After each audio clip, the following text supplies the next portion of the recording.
whiteboard over there, the operation of principalities and powers and how they're influencing the campuses and the streets and the geopolitical structure of radical Islam and radical progressive Marxism.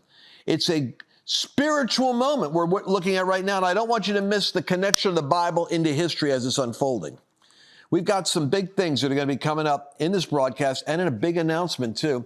Mercedes Sparks just enlightened me as to an event that's coming up. And I thought about it. I said, you know what? This is the right time for this because we have to be looking at our emotional, mental, spiritual resilience right now. We got to be stronger than we've ever been. And with all the stress that's out there, I'm glad to say we have a solution. Mercedes, what are we going to do?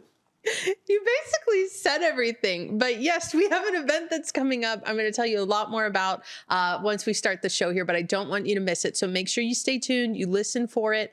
And I think we're opening right now with a really pivotal video that's basically gone viral that I think really says exactly, Lance, what we were talking about yesterday and what you're going to go more into in this program. And this is a Jewish lady. She's like a nuclear physicist, nuclear scientist of some sort. So let's just go ahead and watch it. It was so gripping when I heard it. I wanted you to hear it. So here it is. Imagine if there was a massacre of an ethnic group or a religious group, the equivalent of 50,000 Americans. And imagine if what happened after that was that all over the world, there were marches of tens of thousands of people calling for further massacre of those people. I can't imagine it. It's unimaginable. And that's what it feels like right now as a Jewish person, that no matter your politics, no matter what you understand or don't understand about politics, no matter if you know the history of the establishment of the state of Israel, no matter if you know the history of the Jewish experience for thousands of years, including the history before Islam, there has not been an experience in my lifetime that has prepared me for this. I have heard from many people my whole life that anti-Semitism is growing, that the Holocaust, while we say we will never forget, many have forgotten, and the swiftness with which the global population has seized upon the massacre of Jewish civilians living inside of a border, the swiftness with which the world has stepped up to redefine terrorism, to redefine statehood, to redefine the right of a people to exist. Nothing has prepared me or any of us for this. Welcome to the Lance Wallnau Show. As promised, we're going to talk about the secret weapon that Israel is employing right now in the tunnel. So they were delaying their attack for various reasons. Even though every day they delay is a risk to them, Erdogan in Turkey, the president of Turkey, has longed for the day where he could be the Messiah of the Arab nations. He would love nothing more than to lead a coalition of Muslim nations with the Turkish military into a regional conflict with Israel. Now, the moment Turkey gets involved, well, you know, they have a very sophisticated military, and now the game changes. Israel doesn't really have the ability to fend off Hamas and Hezbollah. Turkey also, I believe, is a nuclear nation. They can't use nuclear deterrence. But if they get to that point, if Erdogan can feed the fantasy, the bloodlust, and the illusion that he is the emerging Nebuchadnezzar, the Antichrist, the leader, the messianic answer to the prayers of the 12th Imam that the Iranians are looking for, well, he could actually lead a coalition of nations, Iran and Turkey, and maybe Russia will get involved, and Russia will say, we're going to create a humanitarian peace corridor with our soldiers so that so that we can be the heroes of the Gaza struggle as the boot of Israel comes down upon the poor afflicted masses in the Gaza Strip. You see how this thing can metamorphose. And if it goes to regional, then it becomes a world war because the United States would be standing with Israel against Turkey, Iran. Then Egypt is going to feel obligated, and Saudi Arabia is going to feel obligated. We already have Yemen and Qatar already firing missiles at our ships, our aircraft carriers.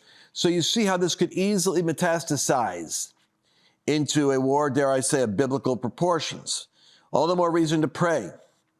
If you wonder how to pray, pray that God, the God who puts a limit on the ocean, like it says in Job, thus far shall you come and no further, that the borders of the conflict will not escape the geography of Israel, that it will not go into Lebanon and into Syria and into Iran and into Turkey, that the nations will be kept broken apart from this. God will create such diversions, distractions, disincentives, whatever, disruptions of the devil's plan so that Israel is able to regionally contain and do what it must do to secure the safety of its own people and pluck Hamas out of its hiding places in the tunnels.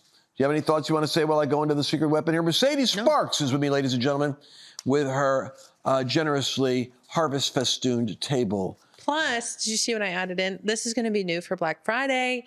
It's a tumbler it says the Lance Wallnau Show on it. Let me turn it the right way. Bang. That looks like a big tumbler. I'd like to have No, but this is like a Stanley. It's like Stanley size. I know you don't know what that is, but all the ladies watching do. Well, I don't know. Explain to the men watching, what is a Stanley? Well, they're really popular, like keeps your beverages hot or cold, and they're just very trendy right now in the probably under 45 demo for ladies.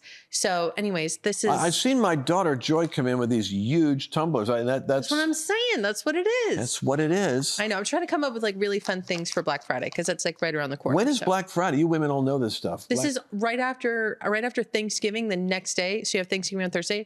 Then you have Black Friday, which is like sale day, shopping time. All the ladies know. It's like rush to get all your Christmas gifts. And then Cyber Monday. I have a lot of great things coming up. So be ready. While we're discussing.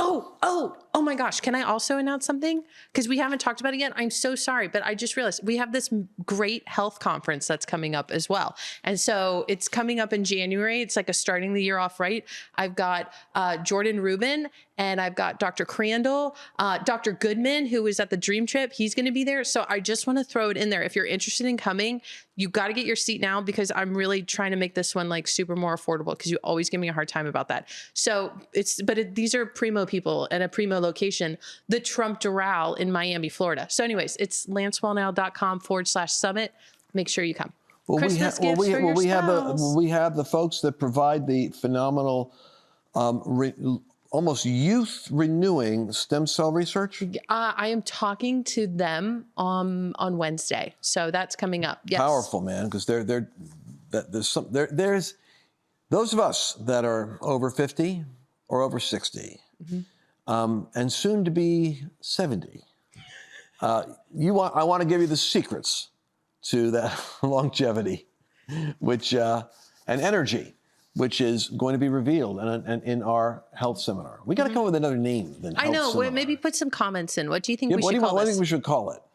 I'm calling it the Health and Wellness Summit right now. I don't know. It sounds kind of... We're going to come up with a name for that, but I want to go into this sponge bomb. This is what Israel is using in the tunnels. The sponge bomb. SpongeBob? I know, that's the problem. I don't think the Jewish people understand that there's a cartoon we have in the West called SpongeBob. Obviously, they were sitting in the basement saying, we're going to call it Sponge Bomb. But it is a sponge bomb. And what it does is they shoot it into the tunnel, and it immediately expands. This is sci-fi. You know, like Spider-Man shoots the web, and suddenly he has that web this explodes, and becomes a foam barrier that solidifies to the contours of the cave. Wow. Instantaneously, several feet thick, impenetrable. And, you can't break through it. Wow. And it's a bomb that literally becomes a foam that blows up and fills the circumference of the tunnel.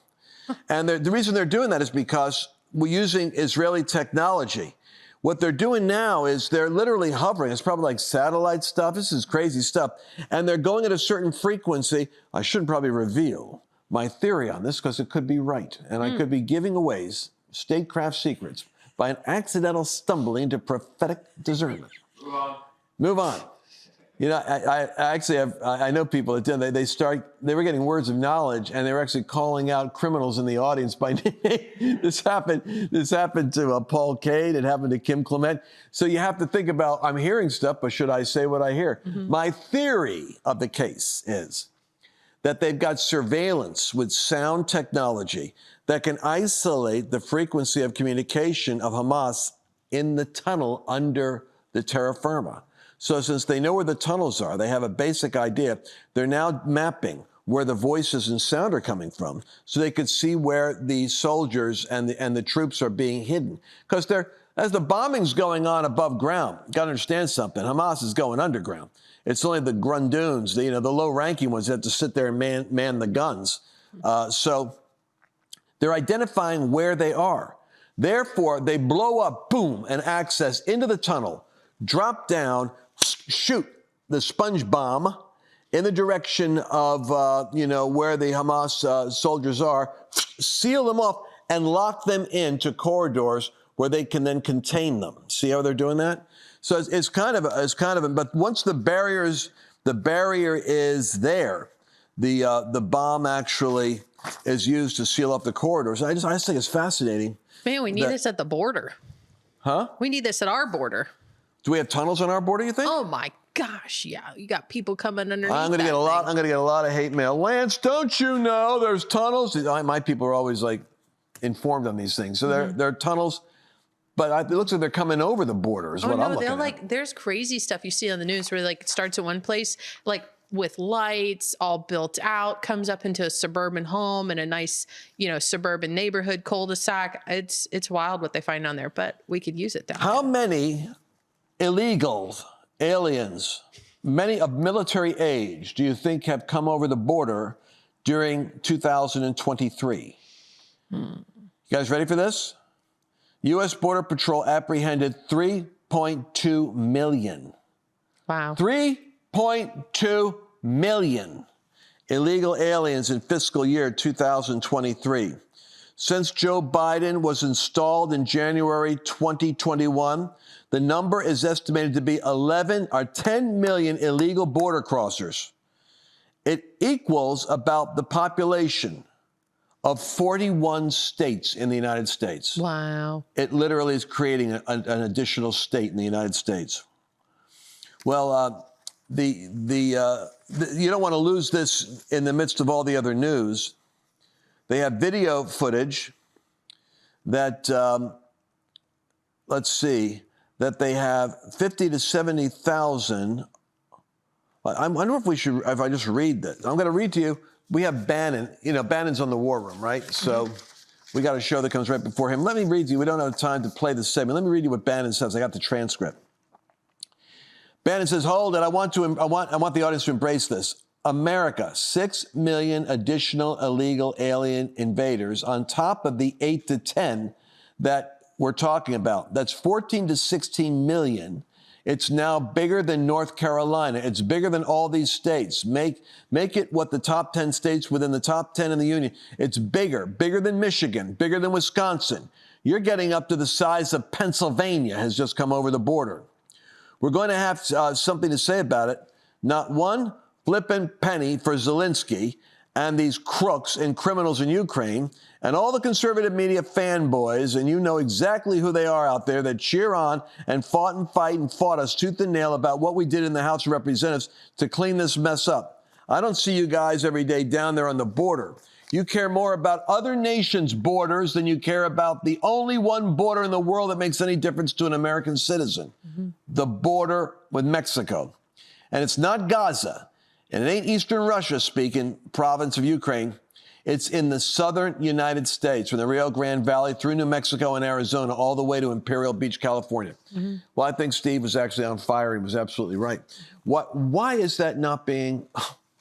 When you hear the proportion of this, I'll tell you what, it's the first terror incident that happens in the United States attached to this. that will be the iceberg that hits, finally, the Democrats and the Republicans that let this happen. We'll be right back. We're entering a period of time that has increased hostility against people of faith. It's a time when Christians are going to be tested on a moral, physical, psychological, and even a financial basis. I'm here to remind you that God is the one who has blessed you thus far, and He will take care of you in the future. You have a divine responsibility, however, to see trouble and prepare yourself.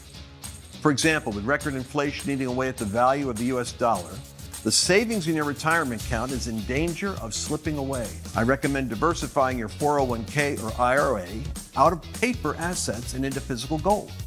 And the best way to do that is with a gold IRA from Birch Gold Group. Now that includes no penalties, there's no taxes when you transfer current retirement funds into Birch Gold. To see how it works, I want you to go to lancewallnau.com/Birch and get your free info kit, and you'll be glad that you did. What I'm going to do now is very important. I want you all to pay attention. We don't always go here, but it's one of the unique things about this broadcast is we give you kind of the news and the views, but it's a very particular niche I work with. And it's people that are spiritually enlightened or biblically literate or open at least to the idea that we're in a fourth turning in America, that we're in a period of great awakening, that when we use the word demonic, we literally mean there is a spiritual realm that takes over and influences humans. And in the process of doing so, it produces some shocking manifestations at times within groups of people. And you're looking at that moment in American history right now. You're saying, what in the world's going on with the college campuses? And you were thinking before, like the woke safe space. Where's the microaggression crowd and the safe space and panic attack students that need to have a safe space while innocent civilians are being maimed and tortured and killed and burned alive in a Hamas raid of Israel? That whole story is evidently not a safe space trigger mechanism to the students in these campuses who are enraged, who are part of a mob taking off. There's something about this mob thing that Jordan Peterson would talk about the curious thing that happens in a sporting event, a soccer game, in a riot, where ordinary people get caught up in something in the mob that gets on them, and they begin to act in ways that as an individual they would never do, but they'll do it in a group. And when they come out, they're kind of like even a little surprised at how they got sucked in to the riot, into the breaking of things, into the violence, into the moment. Now we're dealing with a spiritual issue. I want to talk about this. When the Apostle Paul went into various cities, and Mercedes, we would talk a lot about this, how there's really nothing new under the sun, but we haven't had to preach in a culture where you have riots, where you have organized Antifa people, or what the Bible says is, ironically, it was the Jewish people attacking the Jews who were followers of Christ. You had the Jewish people divided among themselves. And those were opposing the message of the first century Messianic community, which was, remember, Christianity is a Jewish movement, contrary to what people think. It started with 12 Jews that followed a Jewish Messiah. And so what the Bible says is they hired lewd fellows of the baser sort. I always found that interesting. The King James is such a regal language. And they hired to themselves lewd fellows of the baser sort. You break it down from the Greek to the English, it means unemployed deviants in the marketplace that didn't have anything else to do but could riot for money, which is basically what Soros pays people to do. Mm-hmm. So the Apostle Paul was followed by these groups of rioting agitators who tracked his steps and stirred up violence again. He was beaten. He was stoned. They attempted to kill him several times. It literally took the police, or the equivalent of the police, the Roman centurions, would separate him from the violence of the mob, lest he be torn apart. So I want to talk about this spiritual side of what hovers over human beings, and here we are. I'm broadcasting this during a week, which is like the Halloween week, and which goes to another question, which nobody asked, which is, remember during COVID, how the left was so sanctimonious about Thanksgiving gatherings? Don't be gathering with other people. I wouldn't be gathering with other people. Unless they're vaccinated, I wouldn't even have them in my house. And then it was, Christmas, questions about Christmas. Nobody said anything about Halloween. Did you notice that Halloween got a free pass? There was no like, don't be going door to door and opening and taking your children out of your house to go get infected. Halloween got a free pass. It's Thanksgiving and Christmas. Boy, you better be careful what you're doing. That's an aside. I think maybe Matt Walsh made me think about that.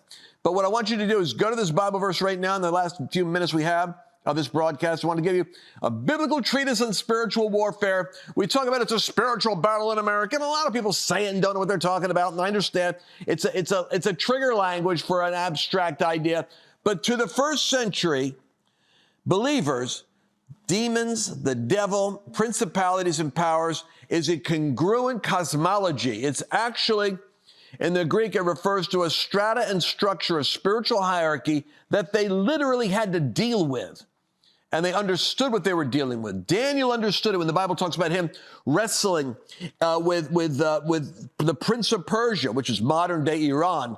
He was in warfare as a Jew while he was captive under the Babylonian Empire, praying for his people to return to Jerusalem, to return. Interesting point.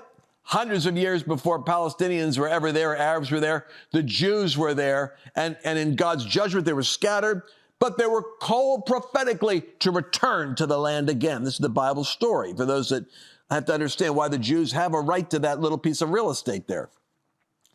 Well, but what was the principality and power he was fighting? He was fighting the influence of that corrupt spirit over the courts, over the counselors, over the governors, over the political apparatus that was in charge of the territory of Israel, the extended arms of the Babylonians.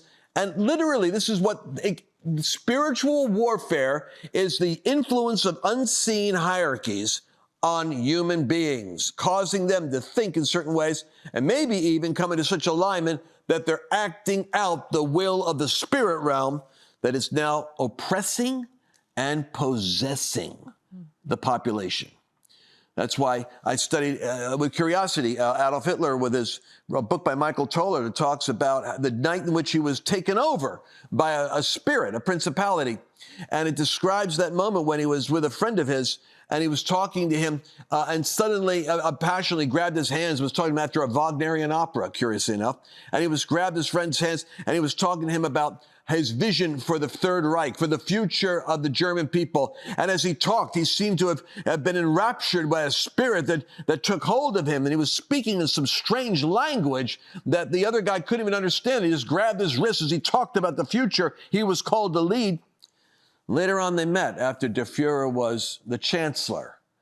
And his boyhood friend referred to him about the night in Vienna after the Wagnerian opera, when he talked to him about the future. And Hitler was delighted. He said to him, "My friend, I am so glad you remember that, because for me, that was the night it all began." That was the night the guy got taken over by a spirit, and his friend was watching it when it happened. The Bible says in Ephesians that we wrestle not with flesh and blood, it's Ephesians chapter 6, but a certain stratified hierarchy of principalities and powers and rulers of the darkness of this world and spiritual wickedness in heavenly places. It refers to a strata of organized hierarchy, almost like a military hierarchy, which makes total sense if you think that Lucifer was cast out of heaven, according to the biblical narrative, cast out with rebellious angels with him. And so they retain a rank and a structure and a hierarchy, even in their being cast out. And as they come back into earth through man's complicity in the garden, then they begin to, in a sense, occupy history again, all the way until the Messiah comes back and history is consummated. You, it says in chapter 2 of Ephesians, speaking to the believers, the Gentiles in Ephesus, you he made alive, going to the board here, who were dead in trespasses, in which you once walked. Now watch how Paul describes the spirit realm. In which you once walked, in which you once had your conversation, which you once had your behavior, according to, and watch what Paul says, the course or the pattern and the influence of the culture of this world, according to the principality of the power of the air, the spiritual influence, the spirit that now works on sons of disobedience, the spirit that in First century Ephesus had its greatest influence on those who were under the power of a lawless spirit. And how does it work? That spirit is at work in the sons of disobedience, among whom we all once conducted ourselves. We all had that influence in our lives, in the lust of our flesh, fulfilling the desires of our flesh and of our mind. Catch that. Fulfilling the desires. So what you see here is a spiritual power. Put a pitchfork here.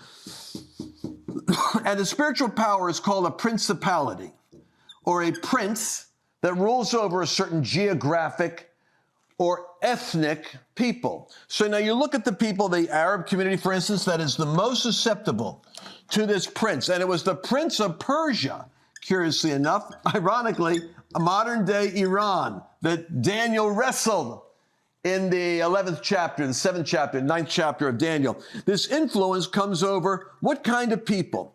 If you are, for instance, I've seen this happen. I saw it happen with the George Floyd thing, where people took advantage of the George Floyd incident, and the entire African-American community catalyzed in rage in the cities. You can see this in the Arab community, where you have the more under the influence of a radical Muslim idea that you've got. Particularly, you have it in countries like in Europe right now. You're seeing it in Great Britain. You're seeing it in Germany. That spirit has hooks into what's called the ethnos, certain ethnic groups, or all ethnicity.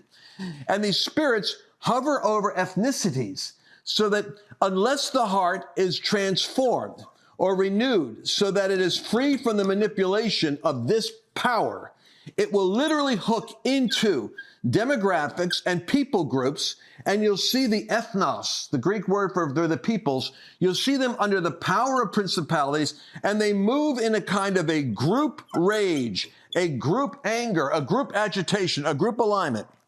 And the power of that spirit works through the realm of thoughts and feelings. That's what Paul said.